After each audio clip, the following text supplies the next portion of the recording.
Në një atmosferë solidariteti dhe bashkimi, u organizua një iftar i veçantë për personat që jetojnë me sklerozë multiple. Sipas kryetarit të shoqatës Skleroza Multiple për medikamente Burim Dalipi, organizimin e iftarit e bën vetë shoqata, ndërsa mbështetja financiare sigurohet nga pronari i restorantit Vitabi. Ai theksoi se takimet e tilla zhvillohen rregullisht, ku anëtarët bashkohen çdo muaj, duke forcuar mbështetjen dhe bashkëpunimin mes tyre. Iftarin e organizon shoqata Skleroza Multiple për medikamente, por e paguan pronari restorantit Vitabi. Po këtu kemi disa komunitete ku shime çdo muaj ne bashkohemi pim kafe. Pjesëmarrësi shpreh mirënjohje të veçantë për restorantin Vitabi dhe për shoqatën.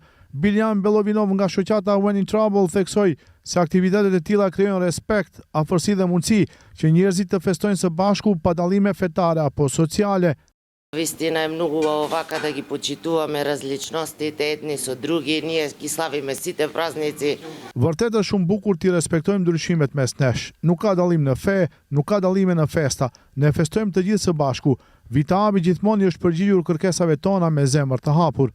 Ndërkohë humanisti Zulkadri Shabani, një erit pronari kuzhinës Vitabi, theksoi rëndësinë e solidaritetit dhe rolin e donatorëve, veçanërisht të mërgatës, të cilët sipas tij janë mbështetje vazhdueshme për këto iniciativa.